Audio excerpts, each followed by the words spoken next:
Il y a 7000 ans, un phénomène inédit dans l'histoire de l'humanité se produit sur les rives du Morbihan.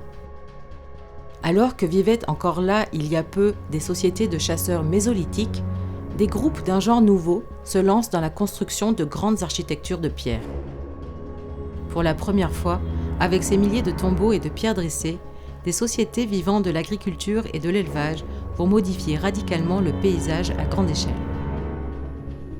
De la Ria d'Etel à la presqu'île de Rhuys, en passant par Carnac, Quiberon et les îles, les archéologues ont délimité une zone de 17 000 hectares comprenant 500 sites d'intérêt majeur, tantôt bien visibles, tantôt invisibles, c'est-à-dire enfouis ou immergés.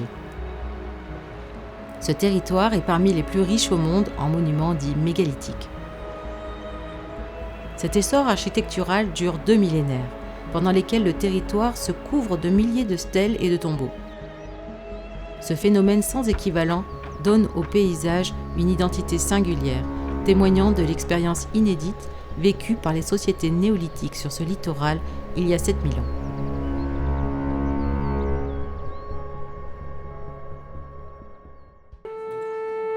Après plusieurs découvertes majeures ces dernières années, comme les échanges de biens précieux ou bien le décryptage des stèles gravées, les chercheurs ont délimité un territoire doté de 5 attributs révélant la cohérence de ces paysages anciens à valeur universelle.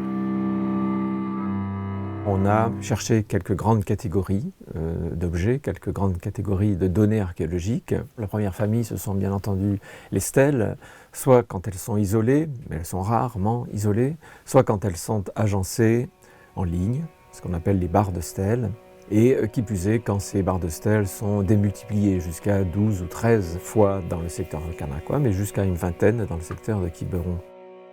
Ces ouvrages de stèles, il fallait en faire l'inventaire, il fallait les placer dans la topographie de ce secteur, entre la Ria d'Etel et la Ria de Pénerf, à l'issue de quoi on a pu essayer de comprendre comment s'organiser dans l'espace, dans la topographie, ces barres de stèles.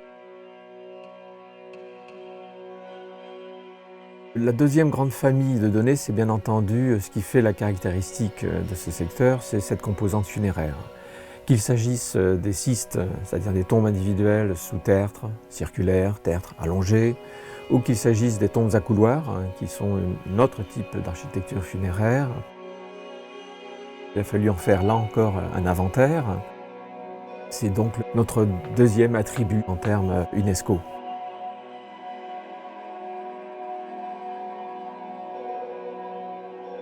Parmi ces sépultures, les 3 tumulus de Carnac, Arzon et Locmaria-Ker se distinguent par leur gigantisme, mais aussi par leur ancienneté.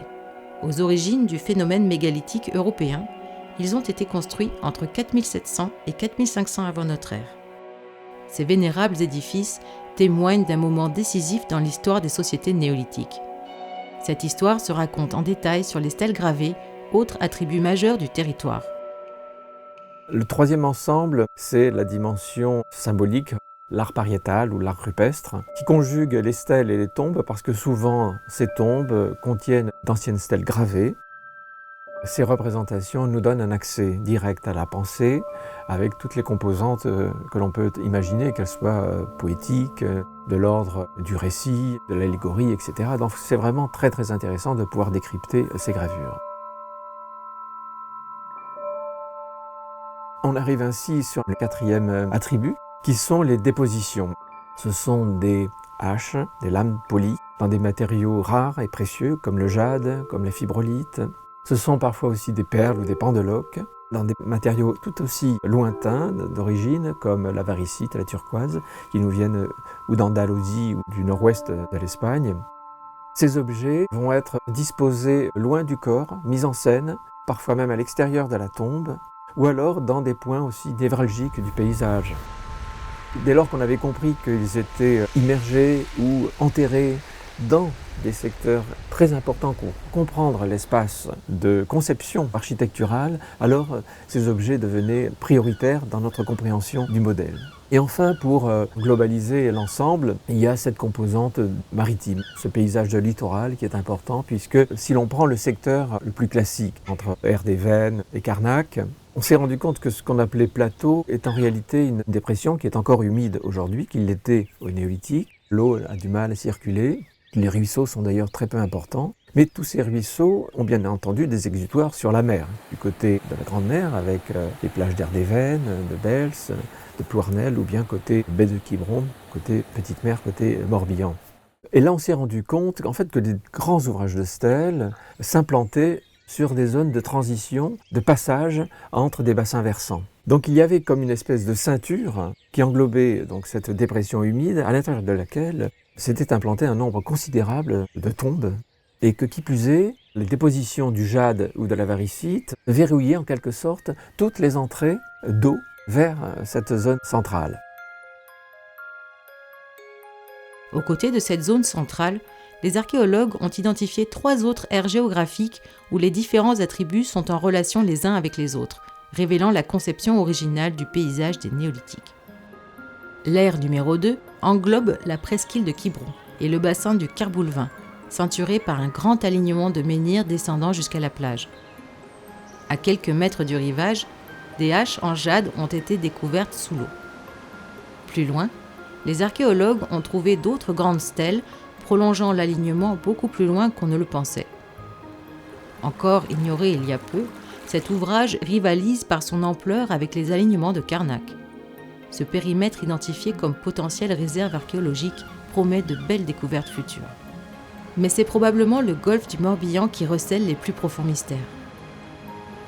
Dans cette ancienne zone d'estuaire, les néolithiques ont élevé de grands ouvrages de stèles, en partie immergés aujourd'hui. Cette zone abrite aussi 2 des 3 tumulus géants, le tumulus du Manéherweg sur la presqu'île de Locmariaquer et le tumulus de Tumiac sur la presqu'île de Ruisse. Dressés aux extrémités du golfe, ces tombeaux contenaient des centaines d'objets précieux. Quant au cairn de Gavrinis, célèbre pour ses gravures très bien conservées, il se trouve au cœur du golfe.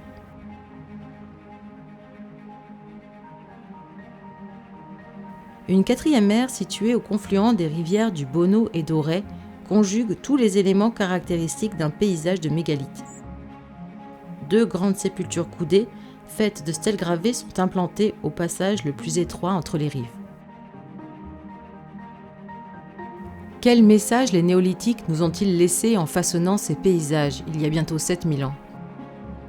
L'architecture des monuments, le décryptage des gravures, l'étude des matériaux précieux permettent aujourd'hui aux archéologues de comprendre la vision du monde profondément originale qui s'exprime au sein de ces très anciennes sociétés néolithiques, dont l'influence se développera à l'échelle de l'Europe pendant 2000 ans.